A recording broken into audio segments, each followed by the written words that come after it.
तो ये वीडियो में मैं बात करूंगा बिंग एसईओ के बारे में। और वीडियो स्टार्ट करने से पहले मैं आपको ऑमनीसेंट के बारे में कुछ बताना चाहूंगा। आप में से जो लोग, जिस तरह मैं हमेशा कहता हूं कि डिवर्सिफिकेशन बहुत जरूरी है, तो आप में से जो लोग आप शॉपिफाई पे स्टोर चलाते हैं या अपना वू कॉमर्स पे स्टोर चलाते हैं, तो वो ऑमनीसेंट को यूज कर सकते हैं। ये एक टॉप ईमेल और एसएमएस मार्केटिंग प्लेटफॉर्म है जिसके अंदर आप सारी ऑटोमेशन कर सकते हैं। इसके अलावा लिस्ट बिल्डिंग कर सकते हैं, जिसके अंदर आप अपने स्टोर पे मल्टी स्टेप फॉर्म्स दिखा सकते हैं या तो व्हील ऑफ फॉर्चून का पॉपअप दिखा सकते हैं, और सारी चीजें ये मोबाइल फ्रेंडली होंगी। इसके अलावा ऑटोमेशन के लिए आप अपने कस्टमर्स को वेलकम ईमेल्स भेज सकते हैं। अगर कोई अबैंडन कार्ट है आपकी जो लगती है आपके स्टोर पे, तो आप उन पे ईमेल्स भेज सकते हैं ताकि वो रिकवर हो सके। Order conformation emails, shipping conformation emails, cross sell कुछ करना चाहते हैं तो वो भी ऑमनीसेंट में कर सकते हैं। इसके अलावा इनके पास 250 से ऊपर टेम्पलेट्स हैं, तो अगर आपको डिजाइनिंग नहीं आती, कोडिंग नहीं आती, तो भी आप प्री बिल्ट टेम्पलेट यूज कर सकते हैं और फिर अपने कस्टमर्स को ईमेल भेज सकते हैं। ऑटोमेशन के लिए बहुत ही अच्छा ईमेल मार्केटिंग टूल है। साथ ही साथ आप वेब पुश नोटिफिकेशंस और इसके अलावा आप एसएमएस भी भेज सकते हैं। तो ये एक काफी बेहतरीन ईमेल मार्केटिंग और एसएमएस मार्केटिंग टूल है जिसको आप अपने ई कॉमर्स आर्सेनल के अंदर डाल सकते हैं। लिंक इसका डिस्क्रिप्शन में होगा, तो आप इंटरेस्टेड हैं तो जाके साइन अप कर सकते हैं। अच्छा, अब बिंग के बारे में, जिस तरह मैंने कुछ दिनों पहले वीडियो बनाई थी उसमें मैंने कहा था कि बिंग एसईओ के बारे में मैं आपको बताऊंगा। जैसा कि आपको पता है कि जब से कोर अपडेट आई है उसके बाद से बहुत लोगों की वेबसाइट पे हिट लगी है। मेरी भी जो केस स्टडी वीडियोस में बनाता था ब्राइट डायनो पे, उस पर भी हिट लगी थी। अब जो मैंने पुरानी वीडियो बनाई थी उसके अंदर काफी लोगों ने कहा था कि जो ट्रैफिक नहीं आ रहा है अब गूगल से, तो अगर हम बिंग एसईओ करना चाहते हैं तो उसके लिए क्या करें। देखिए, सबसे पहले तो एक मैं आपको डिस्क्लेमर दे दूं कि बिंग एसईओ रिप्लेसमेंट नहीं है गूगल की। कुछ केसेस में हो सकती है, लेकिन बिंग का ट्रैफिक बहुत ही कम होता है, बहुत ज्यादा कम होता है गूगल के कंपैरिजन में। लेकिन हाई कन्वर्टिंग ट्रैफिक होता है बिंग का, क्योंकि डेमोग्राफिक जो है वो यूएस है और एजेड ऑडियंस यूज करती है बिंग को, इस वजह से। अब सबसे पहले आपको करना यह है कि आप माइक्रोसॉफ्ट एड्स पे साइन अप कर लें, जो कि माइक्रोसॉफ्ट एडवर्टाइजिंग भी कहते हैं इसे। ये साइन अप कर लें आप अपने ईमेल से, फ्री टू यूज है, बस सिर्फ साइन अप करना है आपको। उसके बाद आप कीवर्ड प्लानर पे आ जाएं, जो कि आपको टूल्स और कीवर्ड प्लानर पे नजर आएगा। ये बेसिक कीवर्ड रिसर्च टूल है और सबसे अच्छा कीवर्ड रिसर्च टूल है जो कि खुद बिंग आपको प्रोवाइड करता है। इसके अंदर आपकी जो भी आपका प्राइमरी नीश है, जिस तरह अगर मेरा डायनासोर है तो मैंने डायनासोर लिख दिया यहाँ पे। कंट्रीज लोकेशन मैंने अभी सारी रखी है, लेकिन टियर 1 कंट्रीज से ट्रैफिक ही आएगा आपके पास, US, UK, Australia, Canada, New Zealand. तो अगर आपने रीजनल ब्लॉग बनाया तो इतना कोई फायदा नहीं होगा। आपका इंटरनेशनल ब्लॉग है जिसमें आपने इंग्लिश में कंटेंट लिखा है, उससे आपको एडवांटेज जरूर पड़ेगा जब आप बिंग एसईओ करेंगे। कीवर्ड सर्च जब तक ये हो रहे हैं, बल्कि हो ही गए। अब देखें, कीवर्ड सजेशंस के अंदर जाने के बाद आपके पास सारे जितने भी कीवर्ड्स होंगे वो नजर आ जाएंगे। आप इसे सॉर्ट कर सकते हैं एवरेज मंथली सर्चेस से। तो यहाँ पे अगर आप देख रहे हैं तो टायरानोसोरस रेक्स, इसका मंथली सर्च वॉल्यूम कितना है वो मुझे नजर आएगा। ये ग्राफ के अंदर आपको नजर आएगा कि हर पर्टिकुलर मंथ के अंदर कितनी सर्चेस हुई है किसी भी स्पेसिफिक कीवर्ड के लिए। तो जैसा कि आप देख रहे हैं कि जनवरी 2024 में 44,000 अराउंड इतनी सर्चेस हुई थी। उसके बाद अभी फेब का पूरा डेटा क्यूमुलेट नहीं हुआ होगा मेरे ख्याल से, तो 13,500 इस तरीके से ये दिखा रहा है। एक प्रॉब्लम बिंग का ये है कि थोड़े इररेलेवेंट कीवर्ड्स भी आपको दिखा देगा। जैसे अब आप देख रहे हैं कि सुडोकू का कोई कनेक्शन नहीं है मेरे नीश से, या टेलर स्विफ्ट एरस टूर, तो उसका कोई कनेक्शन नहीं। तो ये थोड़े इसके अंदर प्रॉब्लम्स हैं बिंग के अंदर, लेकिन बाकी जो कीवर्ड्स आपको नजर आएंगे वो काफी हद तक रेलेवेंट होंगे। आपका काम ये होना चाहिए इसके अंदर कि जितने ज्यादा कीवर्ड्स हों आप उन्हें चूज करें, उसके बाद कंटेंट लिखें। मैंने बहुत सारे अभी पेजेस पब्लिश किए थे, तो वो सारे इंडेक्स ने, और मैं आपको बताऊंगा इंडेक्सिंग के लिए क्या कर सकते हैं आप। कंटेंट किस तरह लिखना है, देखें बिंग बहुत ही ज्यादा लीनियंट है एज कंपेयर टू गूगल। तो आप एआई जनरेटेड कंटेंट यूज कर सकते हैं बिंग पे। एसईओ स्ट्रेटजी आपको गूगल से डिफरेंट नहीं करनी, क्योंकि देखें जिस तरह मैंने कहा कि बिंग का ट्रैफिक बहुत कम है, तो ये कोई रिप्लेसमेंट नहीं है गूगल की। आपको गूगल पे ही काम करना चाहिए, लेकिन एक ऑल्टरनेट सोर्स आपकी बन जाएगी ट्रैफिक की। तो जो आपकी एसईओ स्ट्रेटजी आप बिंग एसईओ की स्ट्रेटजी जो आप गूगल के लिए यूज कर रहे हैं, वही एसईओ स्ट्रेटजी आप यूज करेंगे बिंग के लिए। सिर्फ फर्क ये होगा कि जो कीवर्ड्स होंगे वो आप बिंग से आके कीवर्ड प्लानर से चूज करें, तो वो ज्यादा बेहतर है। और दूसरा ऑप्शन ये है कि आप एएचआरएफ्स का भी कीवर्ड टूल यूज कर सकते हैं, इसके अंदर भी आपको कीवर्ड्स नजर आ जाएंगे। तो ये दो चीजें आप कर सकते हैं। इसके अलावा अगर आपको पीपल ऑल्सो आज, जिस तरह गूगल के अंदर है वैसे आप बिंग में अगर आप जो ऑटो कंप्लीट टूल जो होता है, जैसे अब अगर मैं लिखूं कि डायनासोर्स, ठीक है। तो जिस तरह अब ये कीवर्ड्स आ रहे हैं मेरे पास, तो आप इनमें से भी जो कीवर्ड्स आपको यूज करना चाहें आप कर सकते हैं। मैं अभी फिलहाल कंपटीशन पे इतना फोकस नहीं करूंगा, क्योंकि बिंग का कंपटीशन एनालाइज करना थोड़ा डिफरेंट होता है। साथ ही साथ आपका काम ये होना चाहिए कि आपको बल्क में कंटेंट लिखना चाहिए, इसके अंदर 5 6 7 जितने आपको आर्टिकल्स डेली के पब्लिश करने, लेकिन सेफ साइड पे 3 से 5 आर्टिकल्स डेली के एनफ है अगर आप बिंग एसईओ करना चाह रहे हैं। जो आप कीवर्ड लेते हैं उसके ऊपर कंटेंट आप चाहें तो कोई एआई टूल, पेड टूल से लिखवा सकते हैं। ये वाला मैंने कोआला एआई से लिखवाया था, वो पेड टूल है। और आप चाहें तो चैट जीपीटी भी यूज कर सकते हैं, मैं दोनों को यूज करता हूं, तो आपकी मर्जी है जो आपको करना हो। अब देखें, बिंग वेबमास्टर टूल्स को आपको डाल के रखना है, बहुत ही ईजी है। अगर आप सर्च कंसोल यूज करते हैं तो सारा डेटा आप इंपोर्ट कर सकते हैं वेबमास्टर टूल्स के अंदर, तो वो बहुत ही ईजी प्रोसेस है, मैं उसमें टाइम इतना वेस्ट नहीं करूंगा। अब देखें, प्रॉब्लम समटाइम्स क्या होती है लोगों को कि बिंग के अंदर इंडेक्स नहीं होता है कंटेंट।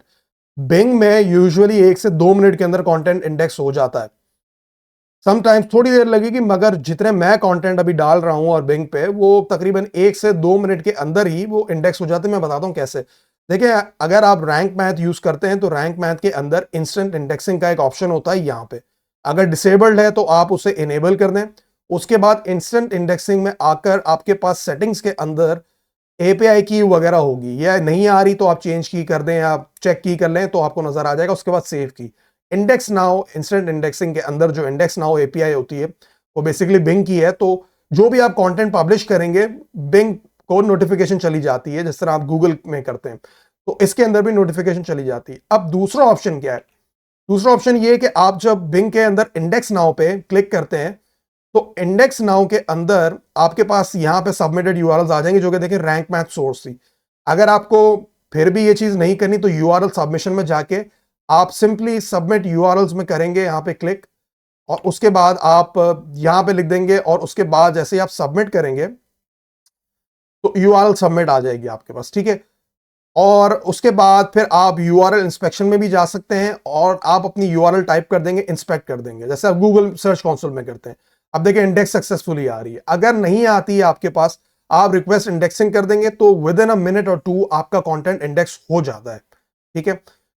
अब बिंग का जिस तरह मैंने कहा कि आपको मल्टीपल कीवर्ड्स लेना बहुत जरूरी है। आप स्टार्ट करें 40-50 जितने कीवर्ड्स आपको नजर आ रहे हैं जो कि रेलेवेंट हैं, सर्चेस वगैरह चेक करें। एक चीज अवॉइड करें, जिन कीवर्ड्स की ट्रेजेक्टरी अपवर्ड्स नहीं है, डाउनवर्ड है, जैसे ये देखें, ये तो बिल्कुल ठीक है, कंसिस्टेंट है। कुछ कीवर्ड्स ऐसे होंगे जिसमें आपको सर्चेस यहां पे अगर ऊपर आ रही तो मंथ के हिसाब से वो नीचे जा रही होंगी, डाई डाउन हो जाएंगी उस कीवर्ड के सर्चेस, तो वो कीवर्ड्स आपको चूज नहीं करने।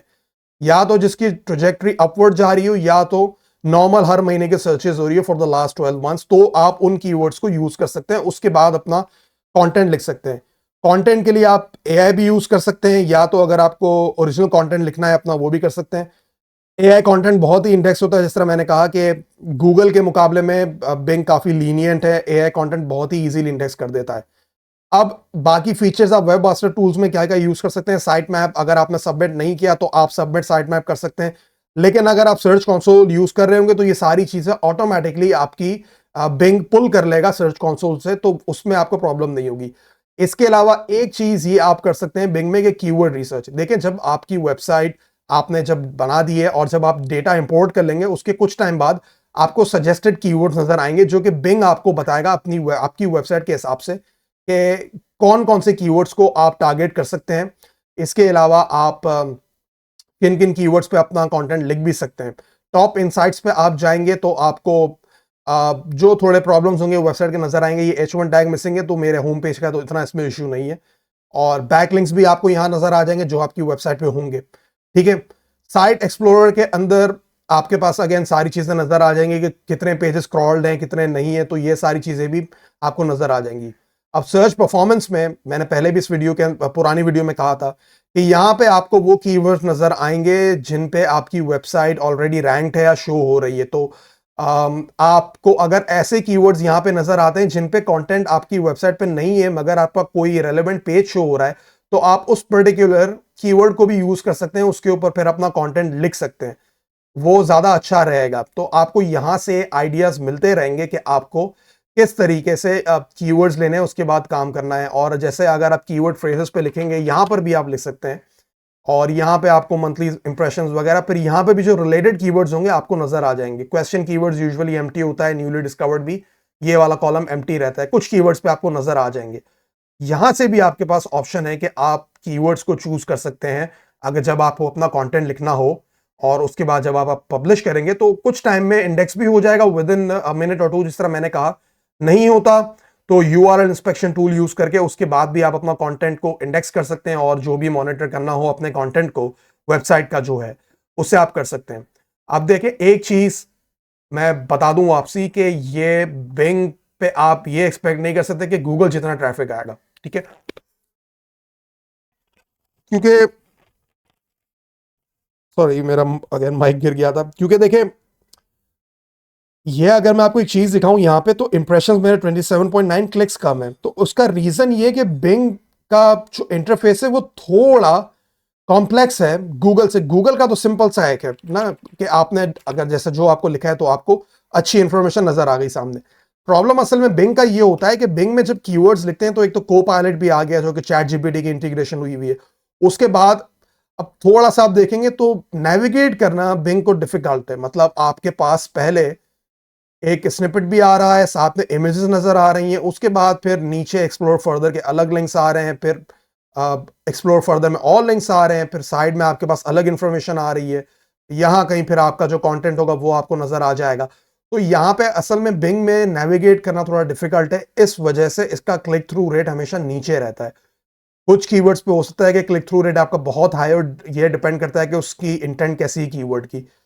लेकिन अभी करंटली मेरा जितना मैंने कंटेंट डाला है वो सारा इंडेक्स हो रहा है, और 1 से 2 मिनट के अंदर इंडेक्स हो रहा है। ऐसा भी नहीं कि कोई बहुत टाइम लग रहा है। जैसे ये देखें आप, ये पहला आ गया यहाँ पे कंटेंट मेरा, ये थोड़ी थोड़ी आई थिंक थोड़े घंटे पहले या शायद मैंने पब्लिश किया था, ये भी यहाँ पे आ रहा है। तो जितना कंटेंट आप डालेंगे वो इंडेक्स होता रहेगा। आप जितना बल्क में काम करेंगे उतना एडवांटेज है, जितने कीवर्ड्स आप चूज करें वो ज्यादा बेहतर है, लेकिन रेलेवेंट कीवर्ड्स हो। पहला ऑप्शन आपके पास माइक्रोसॉफ्ट एडवर्टाइजिंग के अंदर कीवर्ड रिसर्च टूल जो है, कीवर्ड प्लानर, वो यूज करें।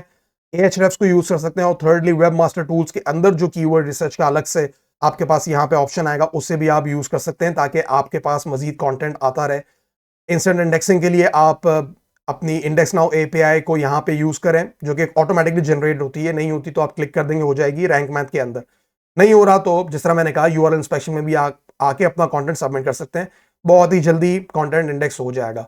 उसके बाद आपको करना यह है कि जितने कीवर्ड्स हो आप उस पर कंटेंट डालते रहें, और कम से कम इससे 30 डेज तक करते हैं ना, उसके बाद अपनी पोजीशंस वगैरह मॉनिटर करें।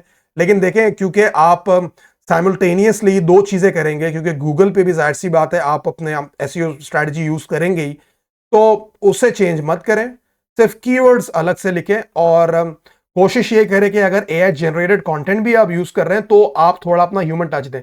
लेकिन देखें, कोई ऐसी वेबसाइट है जो आपको लगता है कि हिट हो गई है गूगल से, और आपको लगता है कि रिकवरी के चांसेस नहीं है, तो फिर तो आप बिल्कुल इसके ऊपर गो क्रेजी, वो वाला सीन है कि आप जितना कंटेंट डाल सकते हैं डालें, लेकिन फिर भी कोशिश करें 5 आर्टिकल्स डेली के रखें, ताकि बिंग से भी थोड़ा ट्रैफिक आता रहे।